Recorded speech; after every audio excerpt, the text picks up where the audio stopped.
Laag is life ang mga bata. Sa may tutok sa Laag is life tayo. Hapon na. Mga 5 o'clock. So, wala na silang trabaho kaya Ito na yung lakaw sa pinapa-extend pa ko ng hanggang 3 kayo na sabi ko no.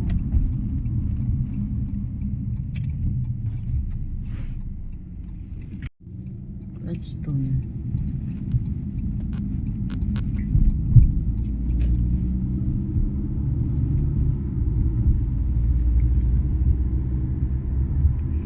Si Tiyo yung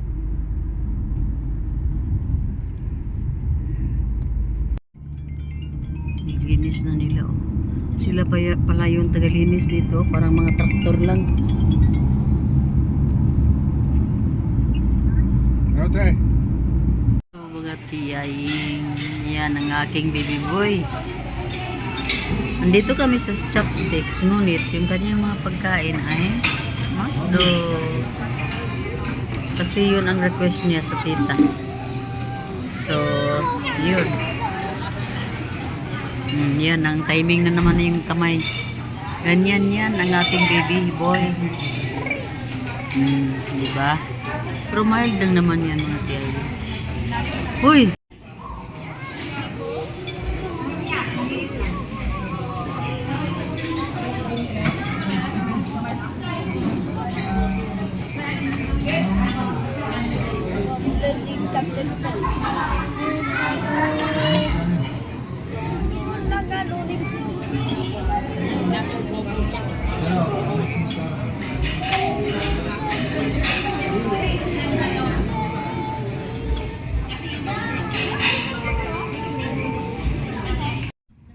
Ang ganda ng mga building oh, ang hahaba.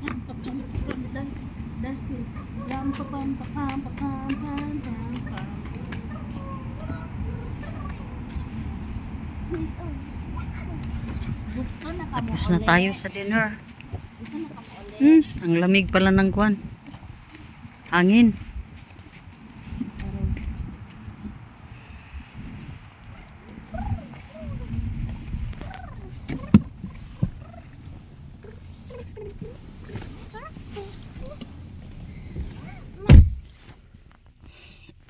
What you are doing, baby? Tapos na kami sa aming dinner. At dito na tayo sa loob ng sasakyan while sila ni Karen ay nagpagas ng ating sasakyan, mga tiyaying, mga tiyoying. Ay naku, ano ba yung kwan?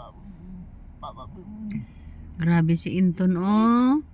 Bibi, hindi mo inubos yung mga pagkain, hindi pa kinain yung burger dito, yung lang ang kinain, french fries at saka yung drinks, yun lang ang kinain ng batang ito.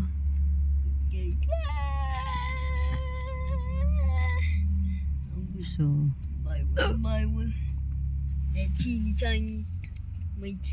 against the light pala tayo eh.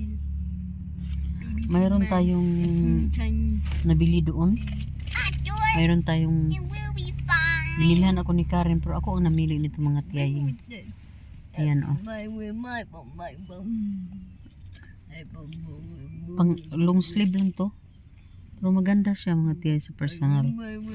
At isang jeans. Ito maong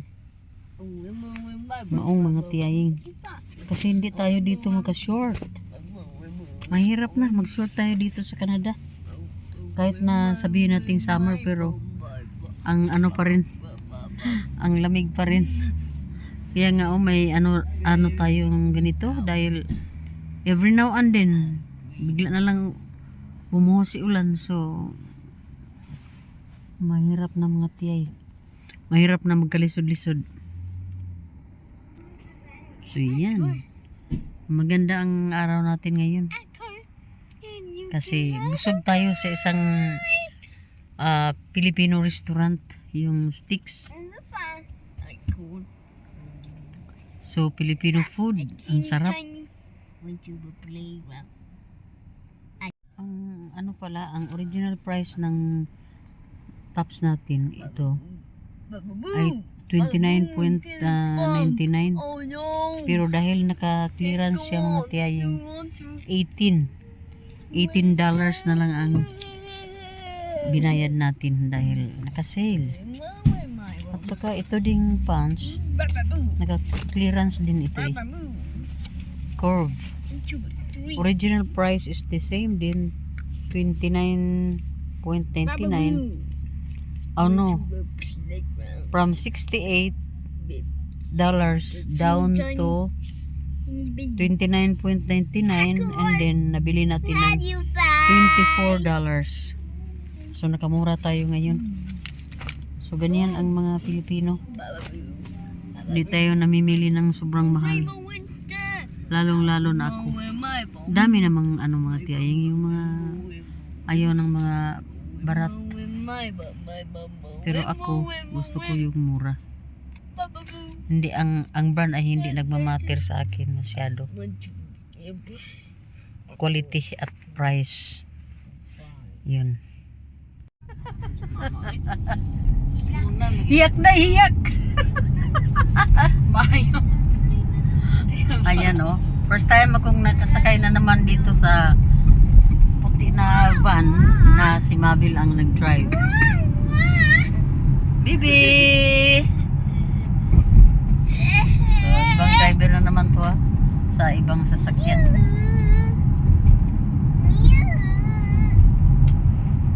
Hi! Hello mga tiyay, magandang umaga sa inyong lahat. Andito tayo, napakaingay sa ating lugar ngayon dahil naglaba tayo dito. Oh, diba? Hindi tayo pwede magtamad-tamaran kasi wala tayo exercise paminsan-minsan. Hindi tayo araw-araw magpamasyal. So, gawin din natin ang mga gawaing hindi magawa ng ating mga anak dahil sila ay double job. Monday to Friday, double job yan sila. Maliban kay Mabil ngayon ay naka-day-off. So, 2 days off yan. 5 days work na naman. So, dito tayo mga kaya nag-umpisa ang ating morning. Magandang umaga. Magandang araw sa inyong lahat. Ayan na ang mga beauty namin eh. Kaming tatlo ay aalis sa aming Sa'yo, pumantamad ko. 1:30 pa mag akong appointment sa doktor. di mo ang kuwan na ta. 11 pa man po. Ready na po kami. Malamig pag pa talaga ang Gwen! Tama. Ano? Sige.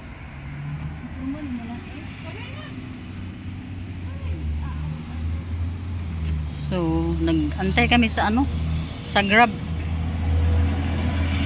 Yan na ang Grab natin mga tiyaying. Ikaw na, tubangan man. So, yun.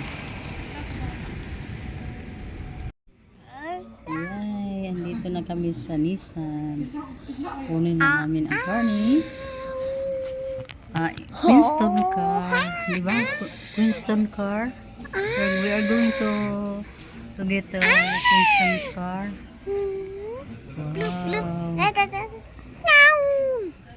Wow. Queenstown car. Here we go. At Nissan. Let's go. Let's go.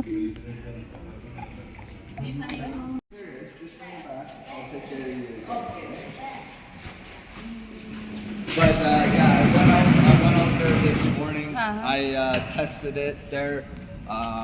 We did all our testing, replaced the battery, got them to reprogram your remote start, so the check engine light is all gone now. Oh, okay.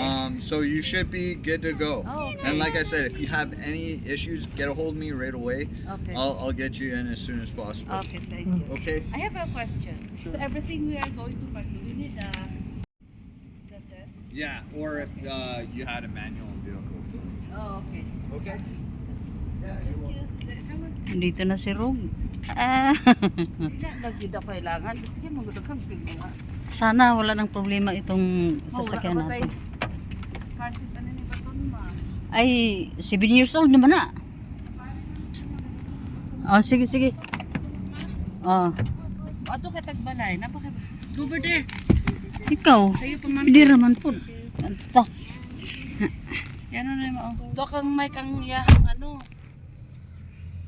Nya, saan mo nagbuhat tagbalay? Burag mangita ta dito ano. Ay, namo ko nakita itong car seat day.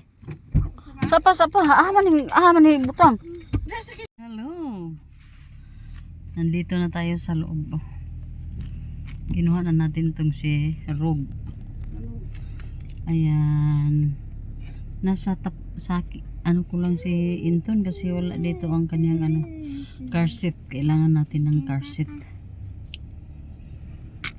So, what shall we do? Uy, sa ba ni? Ano man ni?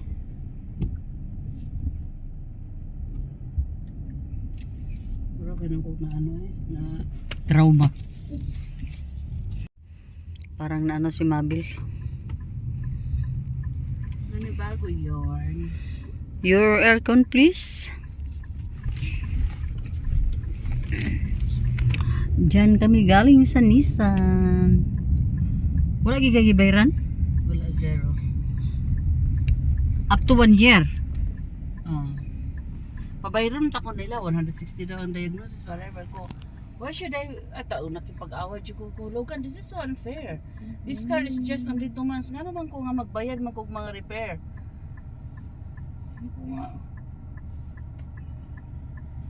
This is too much. Oh, wag ko lang sugot niya.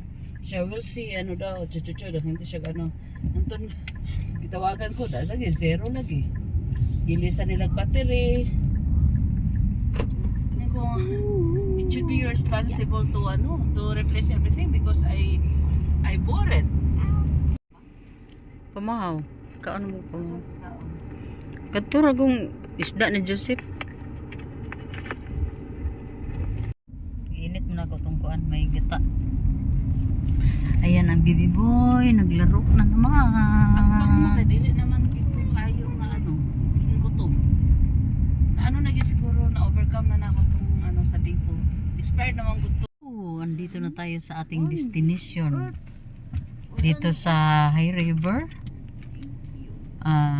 Diyan oh, yung maliit na building na yan. Diyan ang ano ni Mabel, ang doktor. Diyan siya magpa-check up. And then kami ni Inton ay dito lang kami sa sasakyan na yan oh. Ang batang makulit oh. Naglaro diyan sa likod. Ako naman ay dito lang sa ano, hindi namin pinatay itong sasakyan para hindi masyado mainit mga tiyaying. So, tingnan natin pa ano ko sa inyo ha. Isang mamaliit lang na community. Ipalagay natin na isang town. Maliit lang siya talaga mga tiyaying. Dito sa Canada ang naobserbahan ko, maliban lang doon sa kahit na doon sa ano sa Pinaka City, ang laki pa rin ng lupa na bakante. Kaya nga nagtanong ako kay Mabel kung mayroon bang mga occupant sa mga lupain or sa gobyerno. Pero sabi ni Mabel, mayroon sa ano yan talaga sa mga private property yung karamihan. So ito oh. Ito yung lugar. Tingnan mo. Parang ano lang, parang baryo lang, parang barangay lang. Barangay lang sa mga tiyaying. Nang palapit na kami dito, sabi ko kay Mabel, ang mga trabaho kaya ng mga tao dito, ang layo kung sakali sa mga city sila nag-work. Ang layo kasi nang tiningnan ko itong lugar na ito, ang laki talaga ng kuan, ang laki ng bakanting mga lupain, ang lalaki ng mga lupain talaga mga tiyaying. So paano ano ang mga tao dito? Paano mamuhay sila ng kuan? Ng maayos, ano ba? Yung spesente. So siguro di ko lang alam, sa isip ko lang yun mga tiyaying, pero ano, kaya naman siguro nila kasi mababa siguro dito ang ano nila, cost of living. Kasi outside Calgary na ito dito mga tiyaying. Oo. Sako pa rin ng Alberta pero ano ba? Outside Calgary City na. So yun. Yung ating mga mga sinasabi minsan ay parang imagination lang natin ba? Pero hindi natin alam kung anong ikinabubuhay ng mga tao dito. Kasi surrounded by sila, field. Ang laki ng ng mga vacant kung tingnan natin mga tiyay, ang lalawak ng ng farm. Wheat ata at saka yung yung canola. Yung ginagawang canola oil ata mga tiyay. Basta yung mga yellow, parang oil yan. Oh, nag-imagine na naman si Tiyayang pero parang narinig ko na rin yan. Hindi ko rin masyado sure.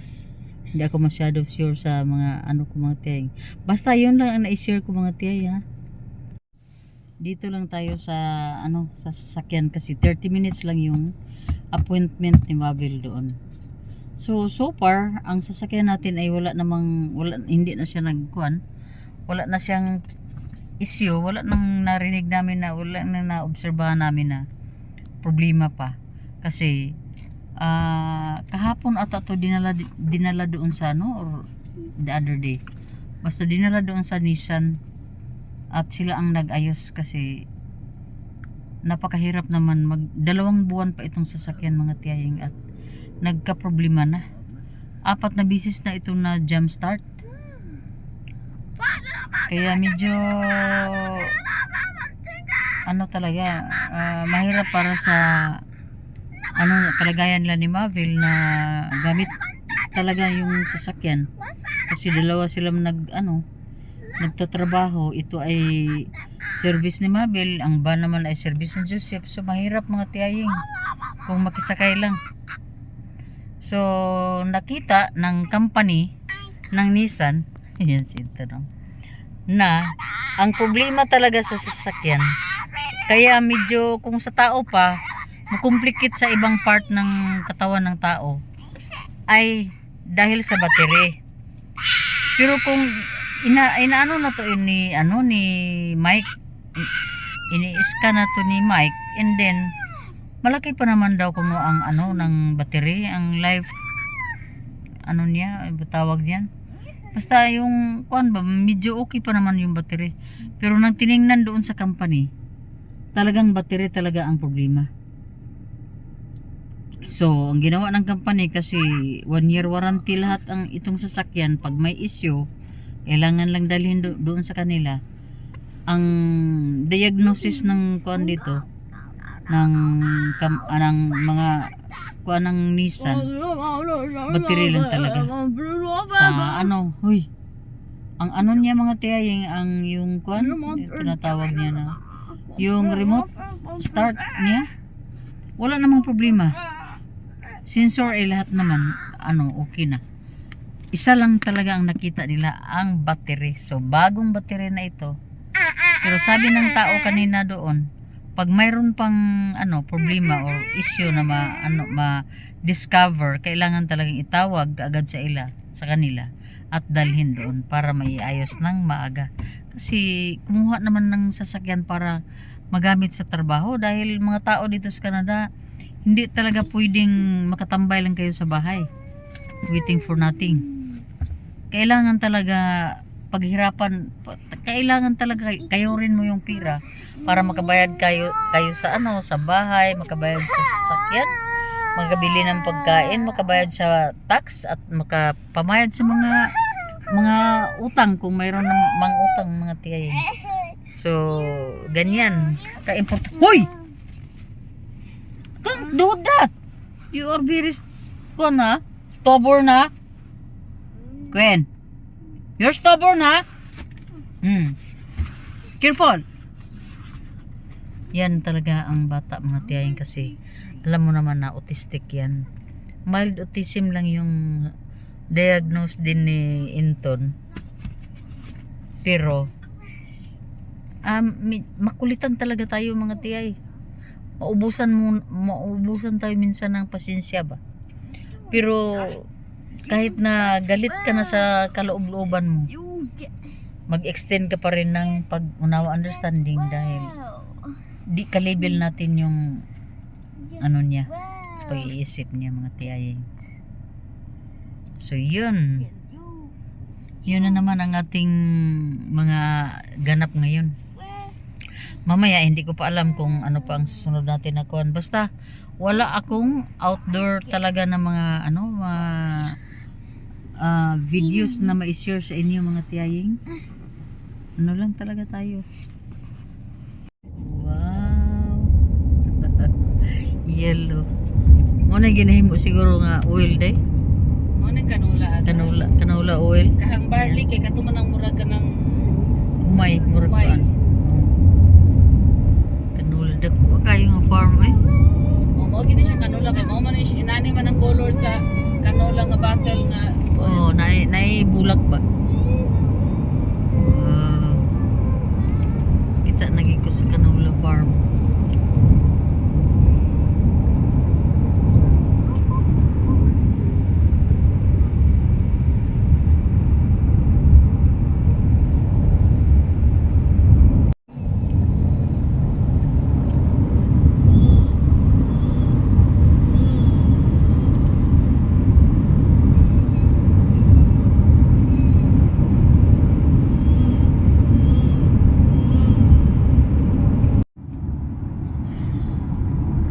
Inaantok si Inton. Huwag ka munang matulog. Bibi, kay kain pa tayo. Yan. Wow. Napasiyay pa. Peace.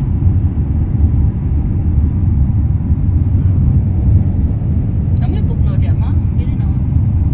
Bugnaw kay dire. Ha? Bugnaw na kay dire. Hello. Tapos na tayo sa ating lunch. At ano na lang tayo. Handa na lang tayo na puntahan tayo ng Naitugya na gid ba ay. sa mga kaani eh.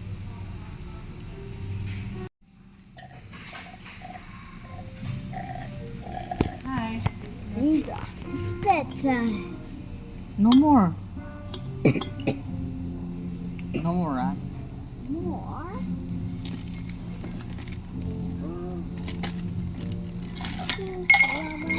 Mataga kung isuldo. Limited siya.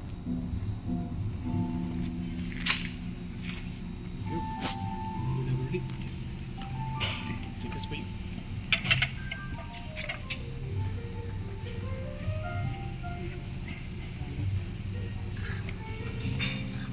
Bayad ta sa atong kuan. You chili receipt? Yes,